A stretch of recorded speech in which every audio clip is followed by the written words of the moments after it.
Oke, cek. Piastri lagi. Apa sih maunya Papaya Rules? Selamat datang di Stega. Lanjut Stega Sport ini tepatnya. Di sini saya akan review balapan untuk Tokyo E-Prix Formula E dan di F1 ada Hungarian Grand Prix. Di mana saya bahas dulu Tokyo E-Prix karena itu lebih awal. Yang mana race 1 dimenangkan oleh Dang Tickton lewat strategi masterclass-nya. Dan race 2 dimenangkan oleh Nick De Vries yang dimenangkan lewat gambling setup, dry setupnya yang works out perfectly, oke? Saya bahas dulu race 1, oke? Race 1 yang menang adalah Dan Ticktum, lalu ada Jack Dennis di posisi 2, lalu ada Nick Cassidy di posisi 3, 4 ada Mitch Evans, Edo Mortara, Jean-Éric Vergne, Oliver Rowland, Pepe Marti, Antonio Felix da Costa, dan Taylor Burnett is your top 10, oke? Lalu ada Di Grassi, Ericsson, Drogovic, Buemi, Gunther, Nato, De Vries, Muller, Maloney, dan Verlaine yang not classified. Oke.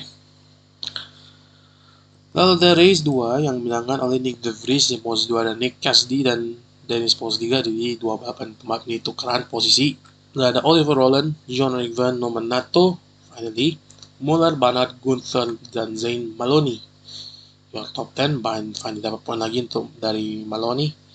Di Grassi, Ticktum, Verlaine, Da Costa, Buemi, dan Drogovic, di mana Buemi dan Drogovic kena 5 second time penalty, Buemi karena tumburan sama Pepe Marti, sedangkan Drogovic overspeeding di bawah full course yellow. Lalu ada 4 bab Indianya, ada Pepe Marti yang pertama, lalu ada Joe Eriksson yang ditumbul sama Edo Mortara yang juga DNF dan tidak restart, dan Mitch Evans yang katanya yang antara puncture di ban kanan belakang, right rail puncture. Tapi ada juga ngomong juga ini karena masalah suspensi. Saya memang dulu race 1 dulu, oke? Karena ini race yang bisa bilang sangat seru, oke? Walaupun di track memang sempit, sehingga ada banyak overtaking hotspot. Di Tokyo ini memang bisa bilang ya, ini track yang mana salah satu track yang qualifying ini sangat penting, oke? Dimana karena ya betul, karena tracknya ya tidak ada track lurusan yang panjang sehingga ya yang fully flat out, yang sangat flowing, sehingga tidak ada balapan yang bilang palaton, tidak bisa namanya palaton, oke? Dan by the way tidak ada race palaton lagi ya, palaton lagi, karena London E-Prix juga sama, London nanti juga sama, peloton, oke? Jadi sini qualifying agak penting, oke? Dari pole position, startnya bagus dengan pimpinan balapan, dan surprisingly balapan dia nge-push, oke? Nge-push terus balapan pertama, sehingga jadi sempat kejar-kejaran baterai. Jadi mereka pengen ngabisin baterai secepat mungkin lah sebelum masuk ke pit untuk ngecas, oke? Lakukan pit boost. Nah, sedangkan dari balapan kayak Mitch Evans, Oliver Rowland, Pepe Marti, seingat saya itu melakukan golong di mana mereka hemat baterai di belakang. Sehingga pada saat mereka masuk pit, atau mau sudah keluar dari pit, itu mereka bisa nge-push gitu. Oke.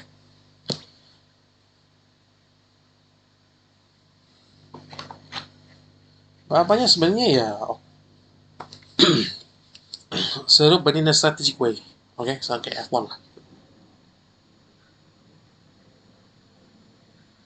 Oke, sampai pada papan kemudian ya ya sempat aja dia ada polisi Tom Purkan adalah Verlaine dan Verlaine dan Da Costa. Ini emang dakor. Dan Verlaine kena 10 second time penalty karena tumbuhan sama Da Costa itu, which is for me ya sah-sah aja sih, karena ya dia kan Verlaine itu emang niat nyusul Da Costa, cuman nggak terlalu maksa di sisi dalam gitu. Terlalu maksa, walaupun Da Costa juga maksa juga di pengen nutup pintu untuk nutup jalur untuk Verlaine gitu. Jadi memang berduanya memang nggak terlalu akor lah gitu. Oke, up to pas musim terakhir Da Costa di Porsche gitu.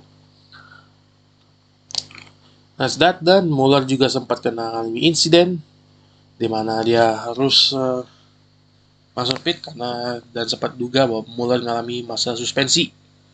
Oke, tapi akhirnya bisa finish balapan. Nah, masuk ke area pit bus. Oke, di pit bus di mana dan Ticktum salah satu mbak yang masuk duluan makan undercut. Nah, itu dia langsung nge-push gitu, langsung nge-push dan dari surprise ini lumayan lama. Kalau itu dan setelah itu Ticktum langsung ambil inisiatif untuk ambil attack mode sesaat setelah dia masuk ke pit. Oke. Nah, Dennis masuk pit. Nah, masuk pit dan berhasil kena undercut. Dia undercutnya si Ticktum berhasil dong. Gitu. Nah, dan itu berhasil dong. Nah, main jauh malah. Dah hanya bahasa dekat malah Ticktum malah ngejauh malah dari rombongan Dennis, Cassidy, Barnard gitu. Lumayan jauh lah. Terus apa lagi Roland lupa lah gitu. Oke. Ayo Motara, terus ada Van. Itu lumayan jauh lah gitu itu. Oke. Tapi dia sempat khawatir ini. Karena dia ambil tech mode, otomatis dia boros dong baterai. Jadi dia pengen conserve baterai sebisa mungkin karena untuk ya biar dia bisa defend lah nanti pas dia dikejar, in case dia dikejar sama Mbap yang ada di belakangnya. Which is terbukti pada saat dia dikejar sama Cassidy dan Jack Dennis. Lebih tepatnya Jack Dennis sih lebih tepatnya, karena yang awalnya Jack Dennis itu karena Jack Dennis yang ambil attack mode lumayan telat gitu. Oke. Dan terbukti Jack Dennis masih ambil balik posisi paling depan dan Ticktum tuh minta timnya untuk relay message ke Andretti karena mengingat mereka sesama powertrain Porsche untuk jangan bertarung di track karena mereka dikejar sama Cassidy, Oke. Sementara itu Roland dan Evans Marty itu lumayan bagus strateginya, lumayan efektif strategi di mana terutama Evans yang bisa nyusul Roland, Van, Mortara dan sempat Barnard juga, tapi sempat tertahan sama Barnard karena tertahan sama Barnard ya dia bisa ngikut Cassidy gitu. Itu yang namanya sudah jauh itu setelah nyusul si Barnard gitu. Oke. Nah, sini dan Ticktum selain itu Ticktum juga khawatir bahwa Cassidy itu karena lebih passion lebih kencang ditambah baterai dia lebih awet gitu. Nah, itu yang dikhawatirkan. Nah, terbukti di final di mana Jack Dennis mimpin sampai sebelum 3 tikungan terakhir di mana dia disusul sama Ticktum karena ngalami power cut akibat dari baterainya yang mau habis gitu, sehingga dia harus ngelambat biarin Ticktum mimpin dan menang gitu, dan Ticktum menang jadi 2 kasih 3. Oke, jadi balapan bisa bilang ya lumayan seru lah, bukan sangat seru, lumayan seru lah gitu. Oke. Race 2, tidak ada pit boost tapi attack mode 2 kali strategi sangat krusial. Ditambah juga balapan diawali dengan balapan basah sebelum mengering jadi full. Dia partially dry. Oke. Kita bahas balapannya dulu. Oke, di mana? Awalnya Da Costa Namotara mimpin. Oke. Mimpin gitu. Oke. Yang di depan ini pasti pakai setup crank gitu. Dimana The Costa mimpin langsung ambil attack mode, langsung ambil inisiatif attack mode.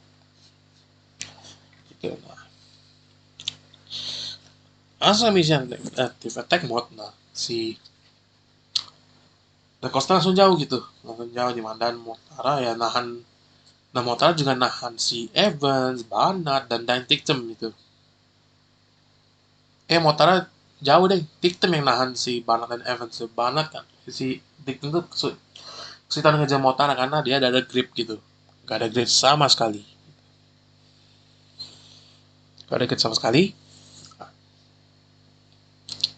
Di situ Banat ambil inisiatif untuk langsung nyerang.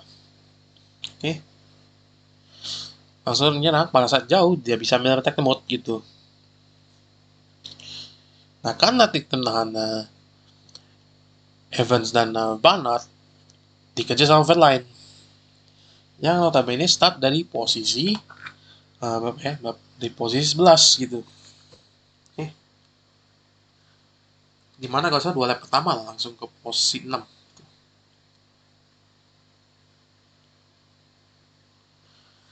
Posisi 6 langsung naik. Verline itu juga sama kalau salah. Dia ambil attack mode lebih awal dan gamblingnya 6 menit. Nah, ngapa pembalap ini ambil attack mode di awal? Karena pengaruh attack mode di balapan basah itu lebih krusial daripada balapan kering. Oke. Sangat krusial. Lebih menguntungkan, lebih signifikan efeknya. Karena dengan sistem 4-wheel drive kita bisa balance, bisa nyimbangin ya, bisa kendaliin mobil lah trek basah dibandingin sistem rear wheel drive. Sistem rear wheel drive gitu, oke. Nah, yang jadi, The Costa kan sudah jauh kan, Motara ngambil attack mode lama 4 menit dan masih ngajak ke Costa, cuman pas saat Motara deket The Costa, makin deket, sudah dekat dengan The Costa, Fukoselo karena Pepe Marti dihajar sama Buemi dari sisi dalam di final chicane. Oke. Dan Buemi investigasi lanjut kena 5 second time penalty, oke. Nah, di sini yang habis ini balapannya makin menarik. Kenapa?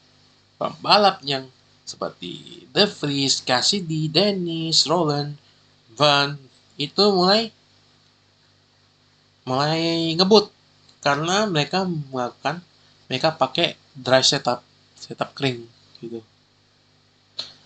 Setup tuh balapan kering gitu.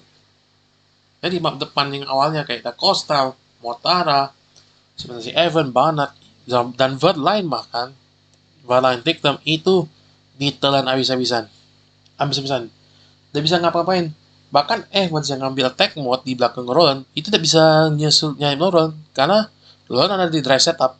Evans itu ada di wet di balapan setup balapan basah. Jadi nggak bisa apa-apa juga Evans itu. Oke. Itu bisa bilang turning point-nya. Itu. Nah, pas di belakang Motara yang keteteran pengen melakukan damage limitation, tumburan sama Joel Eriksson yang sudah nyalip dia gitu. Sehingga jadilah bisa dibilang ya red flag lah gitu. Jadi red flag dengan sisa ya 1 lap dengan 2 lap lagi di mana 1 lap digunakan safety car Sebelum final lap-nya dilakukan untuk one lap sprint. Nah, dengan ada red flag ini, ya flat out, balapan flat out di one lap itu, sehingga ya, dan Dennis sebenarnya, dan terutama Jack Dennis juga. Sebelum itu saya pengen coba Jack Dennis juga pas itu di mana. Dennis itu berhasil ya manfaatkan attack mode sangat bagus, sehingga dia bisa aja mimpin menang balapan ini. Cuman ya kena red flag pada saat dia masih di attack mode gitu. Attack mode, dan dia juga keuntungan dari segi baterai. Baterai dia lebih awet dan daripada The Vries dan Cassidy. Nah, dengan adanya red flag, semua keuntungan yang dimiliki Dennis, oke, hangus. Semua yang dimiliki keuntungan Dennis itu hangus. Baik dari attack mode sampai baterainya itu hangus. Karena apa? Cuma satu lap. Cuma shootout, one lap shootout gitu. Oke. Nah, itulah Nomad Chapman selain Evans yang harus gagal finish karena puncture. Kelihatannya puncture atau masalah suspensi. Jadi sayang banget karena dia ada pemimpin klasemen pada saat pembalap race 2 Tokyo ini dimulai. Tapi dia harus silakan posisi puncak klasemennya diserahkan ke Jack Dennis, oke? Sayang banget. Dimana dan The Vries menang lagi, oke? Oke. Kita langsung sisi, sorry misalkan agak terbata-bata. Saya baca klasemennya di mana Jack Dennis pimpin klasemen disusul Mitch Evans posisi 2. Fast cover line harus turun 1 posisi perbalapan. Posisi 3 no ada poin sama sekali di balapan kali di weekend kali ini. Ada Oliver Roland posisi 4, Mortara 5, ada Costa turun 6. Oke, Cassidy, Muller, De Vries dan Buemi yang top 10. Dimana dari sampai De Vries secara matematik bisa memperebutkan jadi juara dunia Formula E. Oke. Lalu ada posisi besar David Drogovic, Pepe Marti, Jean-Eric Van, John Eriksson, Dan Ticktum, Taylor Barnard, Lucas Di Grassi, Maximin Gunther, Romanato, dan Zemoloni. Oke. Oh iya, sebelum saya tutup Formula E-nya, dimana pada saat reflectors Van tuh sempat kita stop di track karena dia tidak masuk pit gitu. Beruntung Van dapat cuman warning, reprimand. Dia kasih peringatan.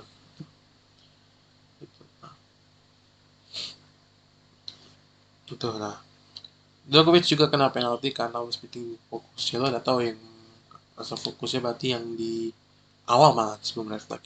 Oke. Itu aja yang saya mau tambahin. Lalu untuk klasemen timnya, Jaguar masih mimpin 14 poin sekarang di depan Porsche. Ini mungkin battle antara dua tim ini, Teams Championship. Tapi jangan lupa juga ada Andretti, Mahindra juga bisa. Oke, lalu di bawah ada Citroen yang very strong weekend, walaupun kehilangan sosok Cyril Blaze yang telah berpulang. Rest in peace Cyril Blaze. Lalu ada Nissan Envision yang weekend ini jeblok. Cupra Kiro. Lalu ada DS Penske yang dapat poin lagi dan poin sepanjang weekend, tapi poinnya tidak terlalu banyak, cuma 7 poin. Lalu ada Loyo Yamaha yang bawa 1 poin untuk tim. Oke. Dan untuk manufacturer, congratulations untuk Porsche yang berhasil mempertahankan gelarnya sebagai juara manufaktur klasemen, dan Jaguar harus adalah ya posisi 2. Ada rebutan juara 3 adalah Stellantis dan Mahindra, dan ada Nissan dan Lola yang di posisi 5 dan 6. Oke. Formula E dan Formula E tinggal 2 balapan lagi sebelum musim 12 selesai, di mana diselenggarakan di London E-Prix di Excel London. Ini diselenggarakan pada balapannya tanggal 15 dan 16 Agustus mendatang. Oke, Formula E sudah, kita bahas Formula One. Formula One yang menang adalah Lando Norris, yang akhirnya McLaren menang lagi. Lando's first win as a defending world champion. Disusul Max Verstappen yang somehow bisa posisi 2 dengan mobilnya yang bisa bilang yang dianggap mobil bapuk. Kimi Antonelli posisi 3 yang setelah kena 3 place grid penalty karena tidak cukup melambat di yellow flag. Charles Leclerc, Lewis Hamilton yang kena 5 second penalty for speeding in the pit lane. Isaac Hadjar posisi 6, George Russell 7 yang mengalami anti-stall. Liam Lawson, Nico Hülkenberg finally dapat poin, dan Arvid Lindbergh di top 10. Gary Bortoleto posisi 11, 12 ada Pierre Gasly, 13 Stroll, 14 Alonso. Finally Aston Martin ada perkembangan yang lumayan signifikan. Franco Colapinto, Esteban Ocon, 2 Williams, Albon dan Sainz, dan Oliver Bowman, 2 Haas dan Williams. Ini memang keteteran dari segi keteteran banget musim ini.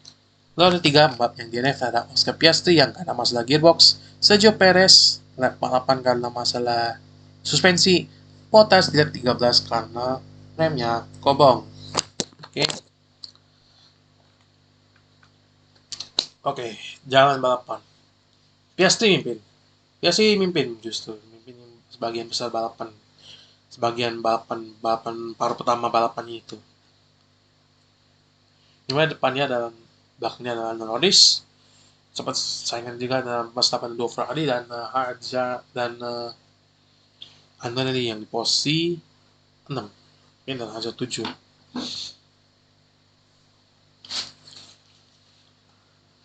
Oke.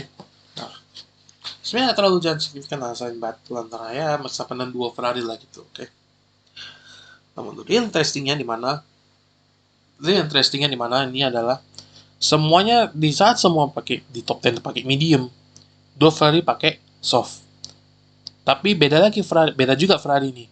Leclerc itu pakai soft yang sudah pernah dipakai use soft.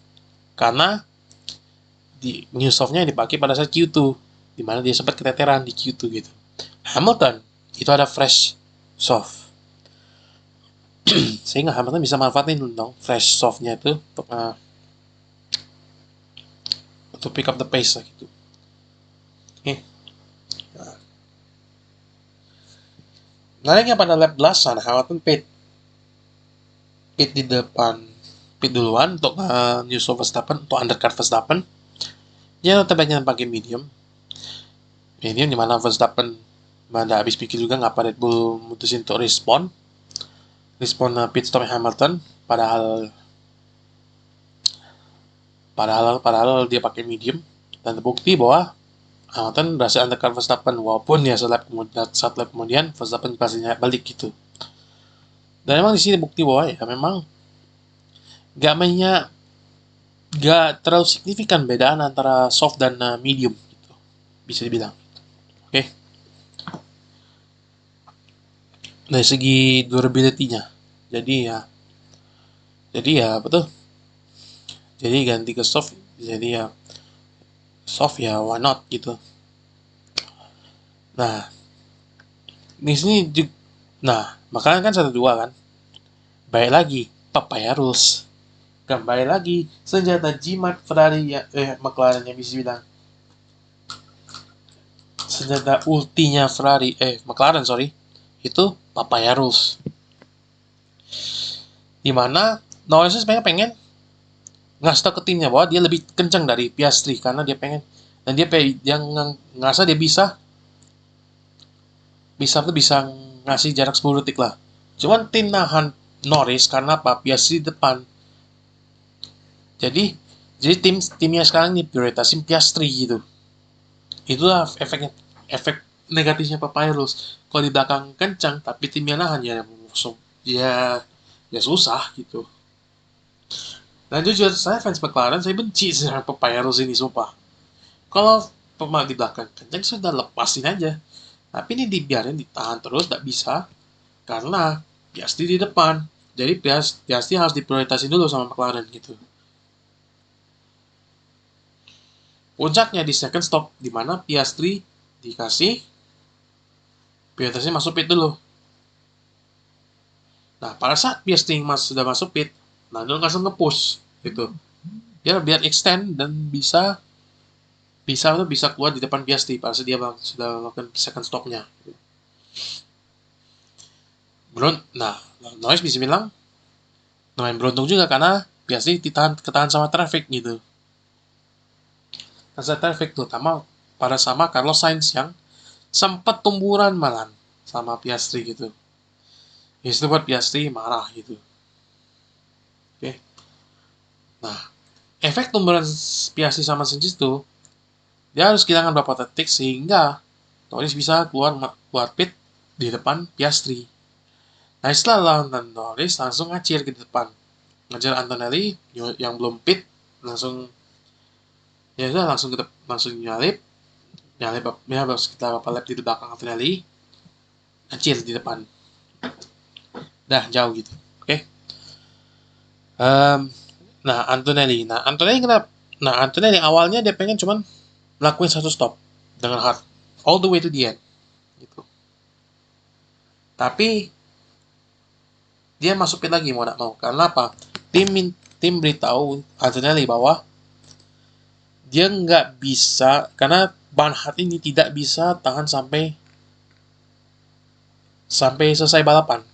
Di mana Antonelli pit di lap 22. Lap 22 berarti sekitar ya 48 lap. Berarti dan tim tidak sanggup gitu. Timnya tidak yakin bahwa ban hard bisa tahan sampai 48 lap gitu. Jadi Antonelli diminta untuk masuk pit lagi di lap berapa lap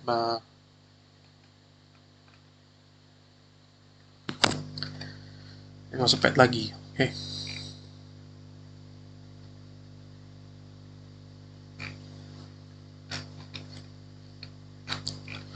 Nggak 50-an kalau salah, 50-an lah. Oke. Nggak 50-an lah gitu, oke. Nah,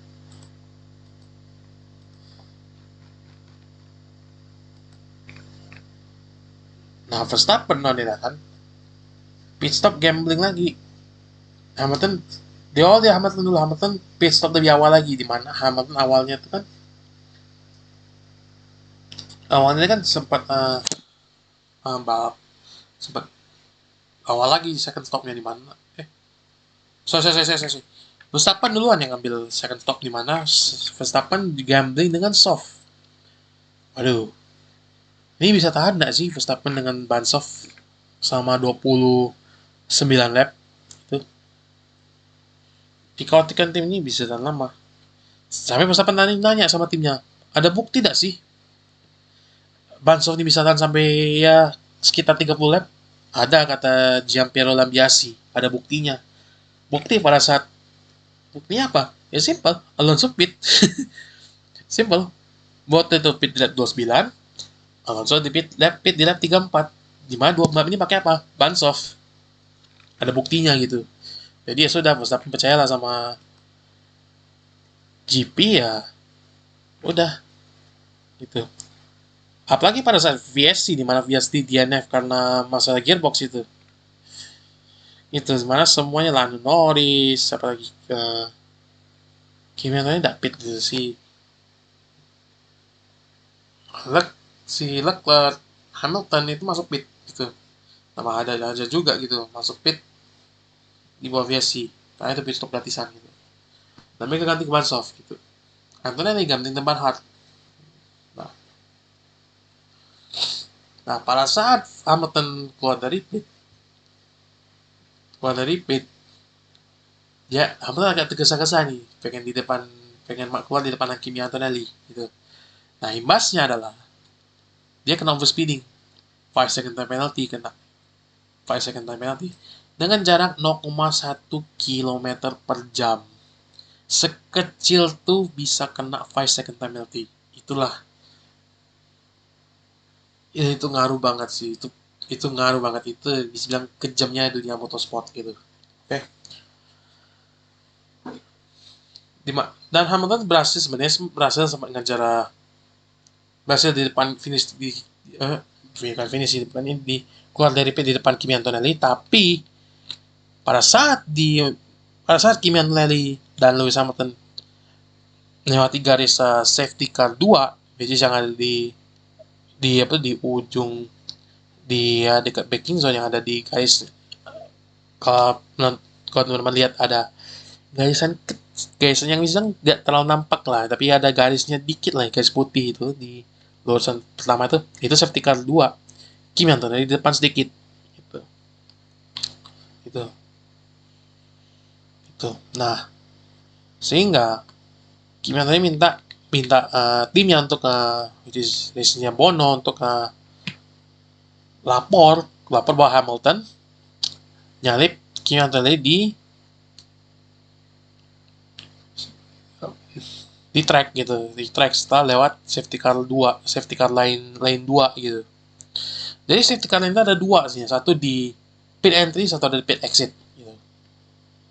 Oke. Nah, Ferrari yang nggak mau ngambil penalti, nggak mau ambil risiko dengan penalti overtaking under VSC, diminta Hamilton untuk kembaliin posisinya Kimi Antonelli gitu. Nah, ternyata ya Kimi Antonelli bisa di depan gitu. Dan surprisingly bisa nahan Hamilton, walaupun Hamilton pakai soft baru, sedangkan Kimi Antonelli Hamilton pakai soft yang bisa bilang sudah use karena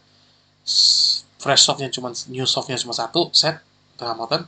Kimi Antonelli bisa pakai use yang hard, ban yang sudah berumur lah gitu. Okay.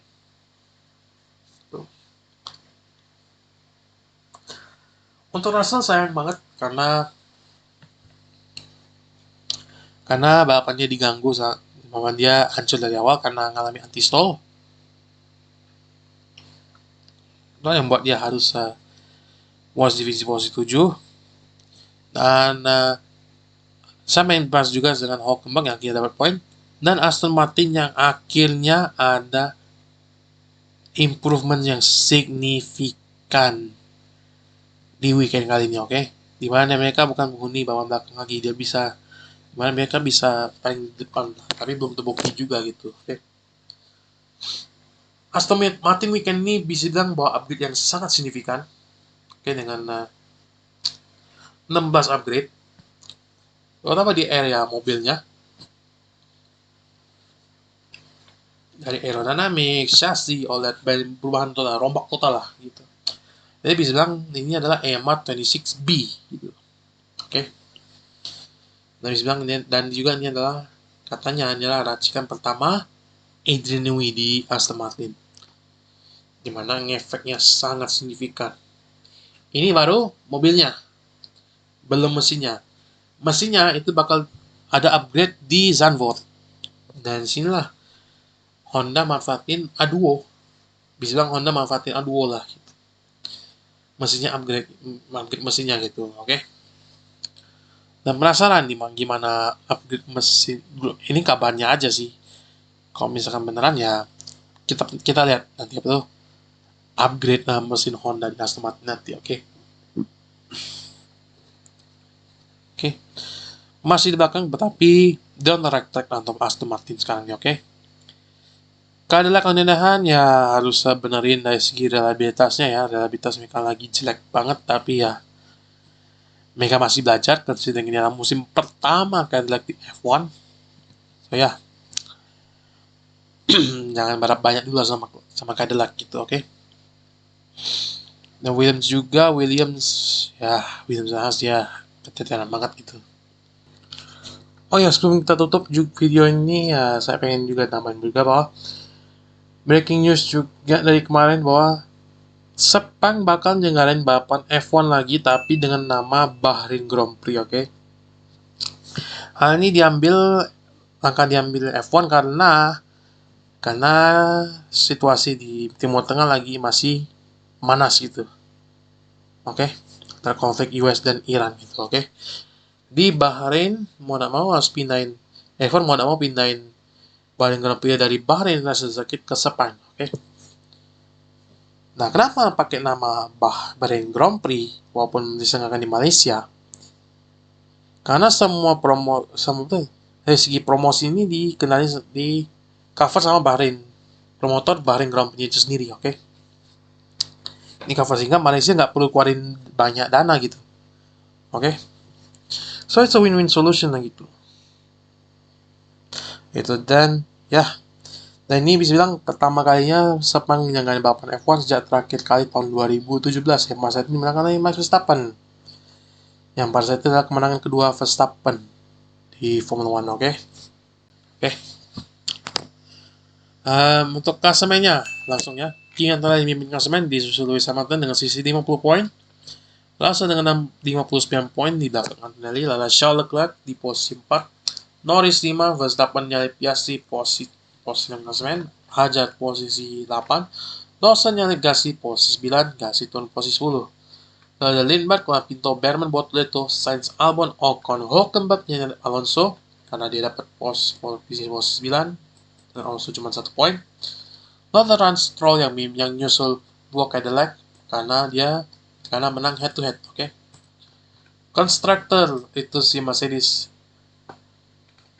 masih bisa bilang 21 tambah ya di-cut lah, lumayan di-cut dari segi dikejar sama Ferrari walaupun ya dikejar cuma 1 poin 379 dengan 307. McLaren yang makin ngangkat posisi mereka di posisi 3 klasemen dengan 220. Red Bull 177. Racing Bulls posisi 5 nyalip Alpine dengan double poinnya Lawson dan Lindblad. Alpine 0 point. Haas, Audi yang nyusul Williams posisi 8 klasemen. Williams posisi 9, Aston Martin stay 10 dan Cadillac 11, oke? Itu dia dulu ya lumayan setengah jam. Lumayan isinya lama, lumayan agak terbata-bata. Kecilnya gini emang banyak balapannya, oke? Minggu ini bakal break, minggu depan ada MotoGP Silverstone, oke, jadi minggu ini bakal break dulu ya, finally ada break untuk motorsport, oke? Dimana Formula 1 bakal balapan lagi di Zandvoort pada tanggal 23 Agustus. MotoGP tanggal 9 di Silverstone. Dan Formula E di London tanggal 15 dan 16 Agustus mendatang, oke? Sekian dulu. Next video bakal baru sekitar 2 minggu lagi lah berarti. Karena preview saya kurang handal lah gitu dalam segi preview, oke? Oke. Jadi saya bakal review aja. Ini mulai dari sekarang nih. Sebenarnya dari kemarin sih cuma fokus ke review balapan aja, oke? Jadi itu see you in 2 weeks review Silverstone. Berarti tanggal 27 pas rekam ini berarti tanggal 10 Agustus, oke? Sekian, thank you banget sudah nonton. Jangan lupa thank you banget sudah nonton atau dengerin video kali ini, oke? Thank you banget sudah nonton. Thank you banget ya nonton atau dengar. Jangan lupa like, share videonya, belum subscribe jangan di subscribe. Jangan lupa juga ikut video lainnya, oke? I'll see you next video and see ya.